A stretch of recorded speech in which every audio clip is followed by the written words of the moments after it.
In 1932, a mother standing in a bare kitchen didn't ask her children what they wanted for dessert. She asked herself what she had left. The Great Depression didn't just hollow out bank accounts and empty factory floors. It reached into the most intimate corner of American life, the kitchen, and forced something extraordinary to happen there. Here is where things get personal. The women and men who fed families during those years didn't have cookbooks for what they were doing. They had instinct, ingenuity, and an almost sacred refusal to let their children go without something sweet at the end of a hard day. They turned water into custard. They turned stale bread into celebration. They turned vinegar into the taste of lemon on a Sunday afternoon. Today, we are counting down 25 lost Depression-era desserts made with almost nothing, and the stories behind them will completely change how you see American food history. Stay with us until the end, because the final dessert holds a truth about survival that echoes far beyond the kitchen. Number 25. Water pie. A pie made from water, sugar, flour, butter, and vanilla, poured into a shell and baked until it trembled like something alive. Families called it magic pie, because nothing was inside, yet something beautiful still came out of the oven. The real genius was the way heat transformed emptiness into a fragile, quivering illusion of richness. It disappeared when dairy returned to American tables, but it resurfaced during the early 1920s. Food scarcity conversations online as a quiet symbol of how little people once needed. Number 24. Vinegar pie. Translation: poor man's lemon pie. Vinegar, sugar, water, and flour created a tart custard that mimicked the brightness of citrus without a single piece of fruit. Your grandmother knew this without ever reading a food science textbook. Acid is acid, and sweetness is sweetness, and together they could fool a grieving palate into feeling almost content. It faded when lemons became cheap, and we lost something when that recipe left the family tin box for good. Number 23. Depression cake, also called wacky cake.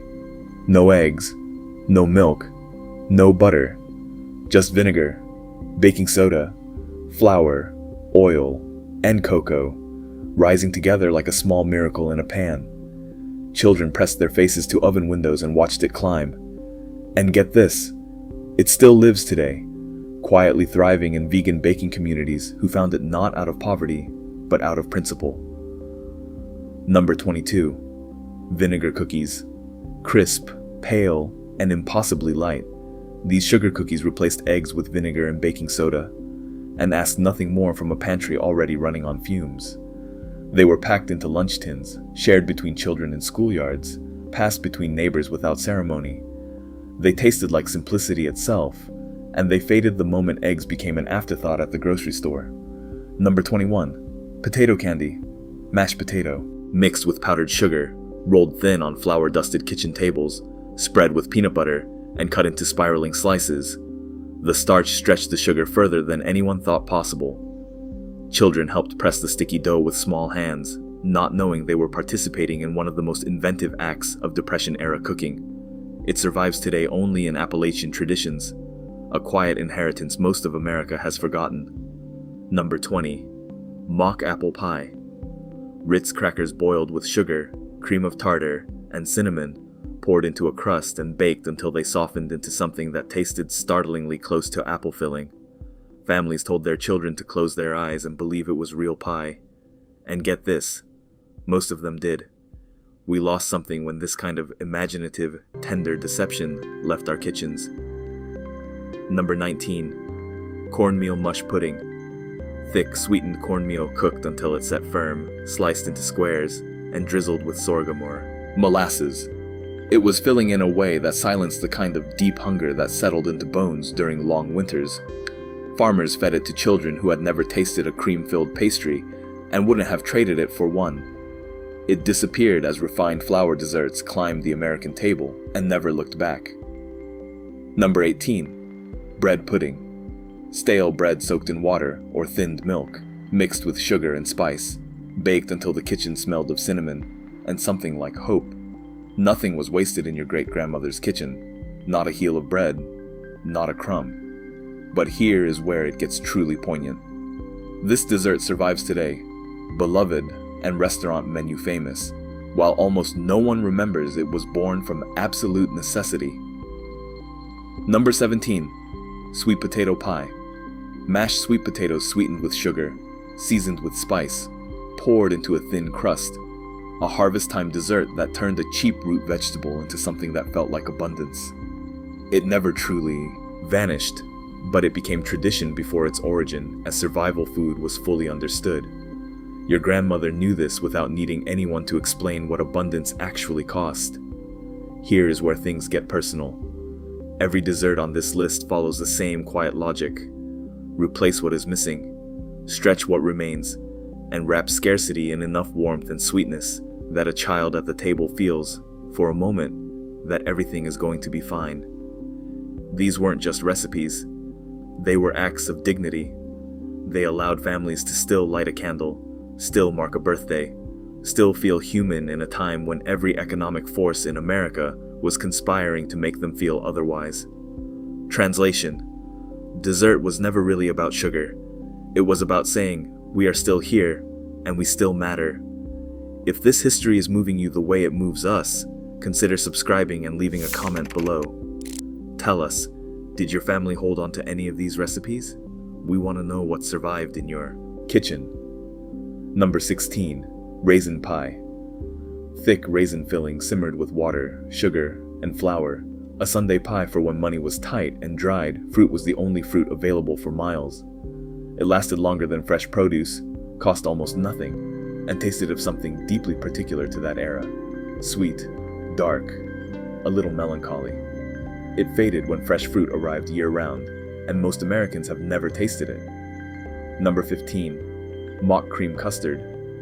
Flour whisked with sugar and water, flavored with vanilla, thickened into something that looked, in certain kitchen lights, at certain hopeful angles, like real custard. Children were told it was fancy dessert night. The real genius was how much joy a single teaspoon of vanilla extract could carry when everything else was gone. Number 14. Shoofly pie. Molasses poured into a pastry shell and topped with crumb mixture, baking into something dark, sticky, and deeply sweet. Rural homes filled with its smoky perfume. It remains alive in Amish kitchens today, but here's where it gets truly nostalgic. Most Americans will never smell that particular sweetness rising from a farmhouse windowsill. Number 13. Prune whip. Stewed prunes whipped into airy peaks, chilled in small cups, served as something approaching elegance in homes that had almost nothing. Families presented it as a special dessert.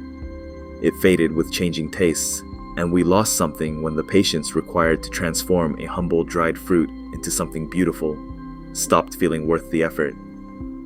Number 12. Peanut butter cornflake cookies. No oven required. No baking. No waiting. Just peanut butter, sugar, and cornflakes pressed into sticky rounds and left to set on wax paper. Children made them after school in kitchens that smelled of wood smoke and peanut oil. They disappeared as packaged cookies covered every corner store shelf and homemade stopped feeling necessary. Number 11. Gelatin fruit cups. Tiny amounts of fruit, stretched into shimmering molds, served at gatherings as luxury when almost nothing was left.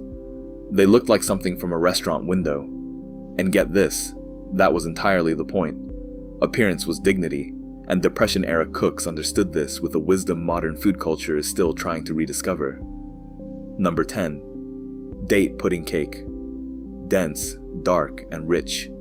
A steamed pudding sweetened entirely with chopped dates when refined sugar had grown too precious to use freely. Reserved for company days and quiet celebrations, it sat at the center of tables that had seen too many empty plates.